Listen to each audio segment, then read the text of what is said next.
presidente. O sea que al final los que cierran siempre son ustedes, José. Senador por Formosa, siempre cierran. Digo, por eso de la última palabra. Pero no importa, vamos a volver al espíritu que me parece que debería alentar, vamos a volver al espíritu que debería alentar, me parece que esta comisión. Llevamos 2 horas 20 de reunión. Quizá el tono con el que discutimos es porque este tipo de reuniones se hacen poco habituales y entendemos que muchas veces para los ministros o para el canciller en este caso es muy difícil brindar su atención plena durante muchas de estas sesiones. Ahora, eso no quita que deberíamos encontrar otra forma de funcionamiento con otras partes de Cancillería, porque me parece que esa es parte de la responsabilidad bipartidaria, de encontrar un cauce más permanente de la política exterior de la nación, porque yo discrepo con eso, canciller, no es una materia que el presidente solamente porque ha sido electo tiene potestad para determinarla, obviamente que la tiene desde el punto de vista constitucional, pero me parece que una buena política exterior encuentra un marco más de política de Estado para llevarse adelante. Y celebro que esto ocurra acá y celebro que sea larga la reunión, pero me parece que deberíamos, como dije, encontrar un mecanismo para que sea más asidua. Quiero discutir o debatir en ese ánimo algunas de las cosas que usted dijo, porque me parece que vale la pena hacerlo desde el punto de vista constructivo para tener una noción o una noción colectiva de ciertas cosas que están ocurriendo en el mundo y de nuestra política frente al mundo y hacer algunas preguntas. Primero, recién acaba de ratificar el presidente que la causa Malvinas es una causa de toda la sociedad argentina, más allá de la representación política. Y usted habló de que las Malvinas es una parte estructurante de nuestras relaciones exteriores. Ahora, a la hora de responder a la invasión de la Rusia de Putin al territorio ucraniano, el argumento que usa Putin es precisamente el de la libre elección de los pueblos. Y el argumento ucraniano es el de la integridad territorial. Y sin embargo no parece que nosotros, estos son los dos criterios, uno de los habitantes de Malvinas y otro, el relacionado con Ucrania, es el nuestro. Entonces, haberse demorado en una respuesta contundente a la invasión rusa parece un poco contradictorio con que el criterio estructurante de nuestras relaciones exteriores sea precisamente la causa Malvinas. Puede haber otros considerandos, pero estas son las cosas que deberíamos debatir, porque hay otros considerandos, ¿cuáles son?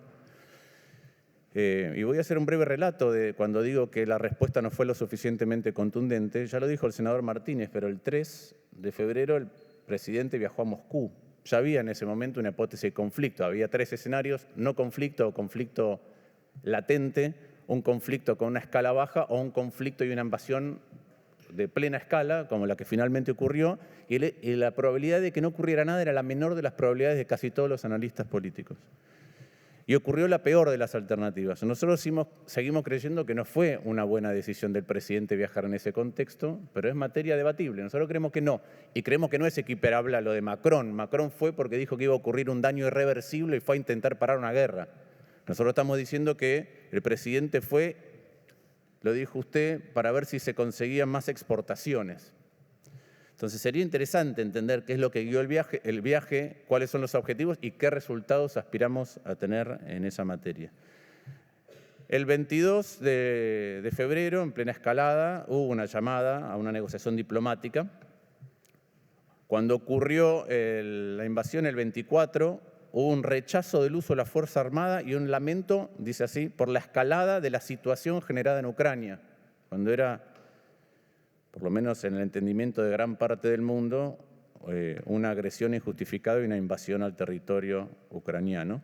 No se identificó como agresor ni se condenó a Rusia en esa oportunidad. El presidente dijo por Twitter que lamentaba la escalada bélica y le solicitaba a Rusia que ponga fin a las acciones emprendidas, no a la invasión. El 25 de febrero, la Argentina en la OEA no se sumó a la condena a Putin por falta de pertinencia. Es cierto que otros países consideraron que era pertinente hacerlo ahí, pero otra vez es bueno entender por qué sí y por qué no. Fue usted el primero que dijo en el Consejo de Derechos Humanos de las Naciones Unidas la primera vez que se usó la palabra invasión. Eso fue ya casi una semana o 6 días después de la invasión. 28, tenés razón, 28, 4 días. También hubo una desinteligencia, no lo sé, el 23 de marzo en el cable que envió Tetamanti a la representación de las Naciones Unidas para apoyar una resolución impulsada por Sudáfrica que solicitaba la ayuda humanitaria otra vez sin condena. Había otros aliados de Argentina que pensaban que era distinto, que se podría haber hecho de manera diferente. El 7 de abril sí se votó la suspensión de la participación de Rusia en el Consejo de Derechos Humanos con otros 92 países, pero el 21 de abril fue esta abstención de la Argentina en la OEA para suspender a Rusia como observador.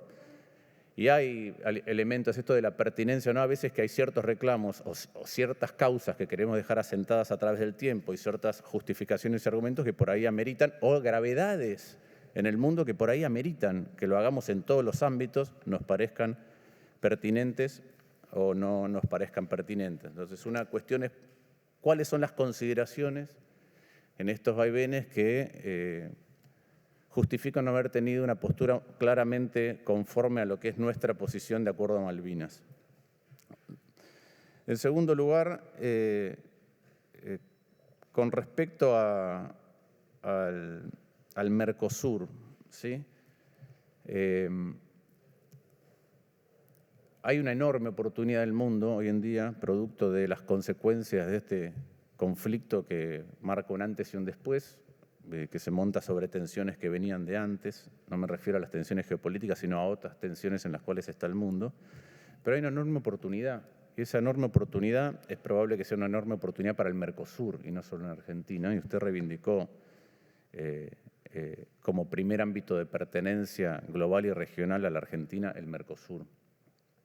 Hay una oportunidad claramente desde el punto de vista energético y una oportunidad desde el punto de vista alimentario. Y hay un acuerdo o un principio de acuerdo que se alcanzó hace unos años entre la Unión Europea y el Mercosur.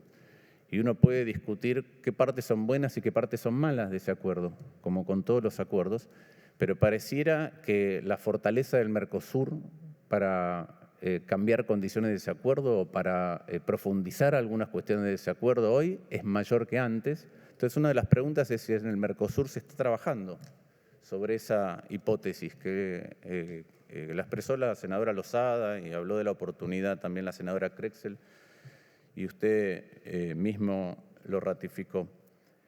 Se refirió también a la Cancillería orientada a la búsqueda de inversiones extranjeras directas, que es obviamente una manera no solo de aliviar nuestra restricción externa de manera más permanente que los flujos de capitales de corto plazo, sino también la posibilidad de incrementar la productividad argentina. Y ha habido anuncios de inversión extranjera directa. Quisiera saber en qué medida son concretos o son solo anuncios de intenciones que distan de ser una realidad. Doy algunos ejemplos. Se habló del financiamiento de la ruta de la seda por 23.700 millones de dólares. Se habló de 1.000 millones de dólares de fondos soberanos de los Emiratos Árabes Unidos para infraestructura. Recientemente, después de que se cayera 2 veces, los firmaron en 2014 y en 2017, creo que anunció usted lo de Chihuido.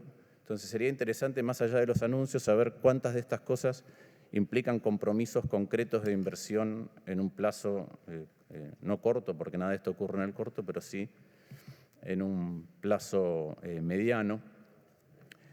Quiero remarcar algo que preguntó la senadora Krexel, pero que me parece importante.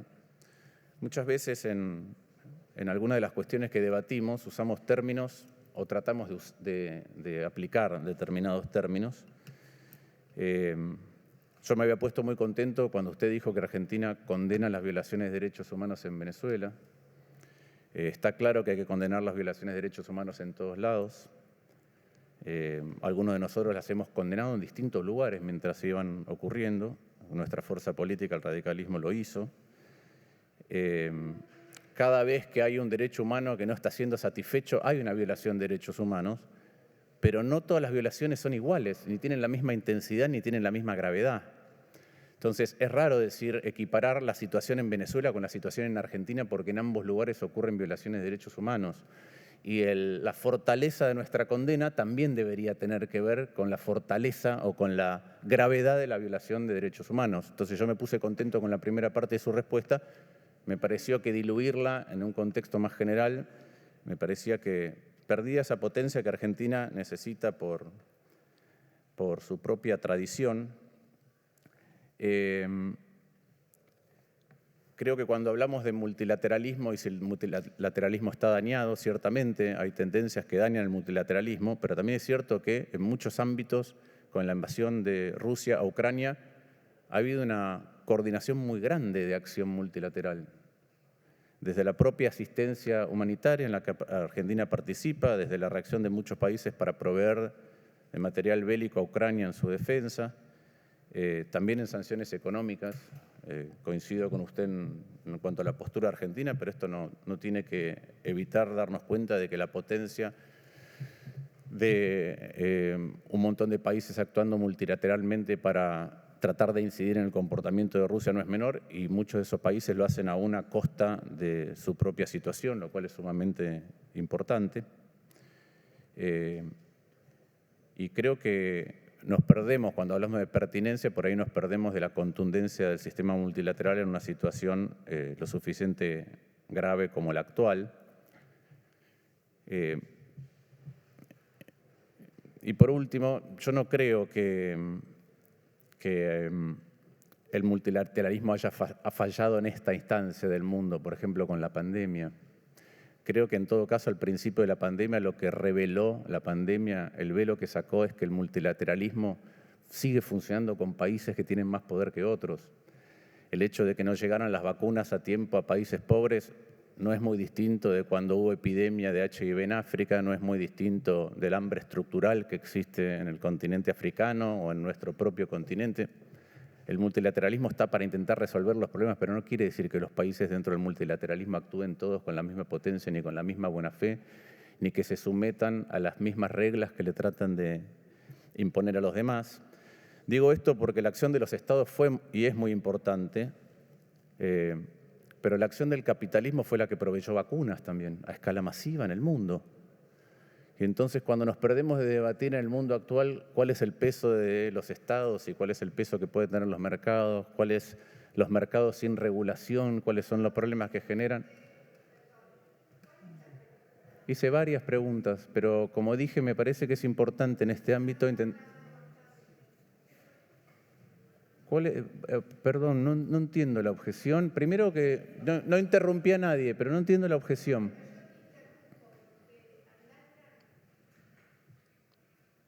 ¿Por qué?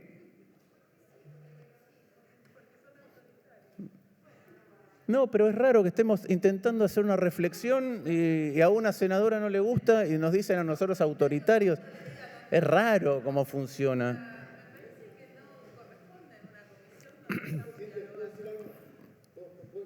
Si le permite una interrupción al senador Mayán. Sí, permito, ya estaba terminando, pero permite la interrupción.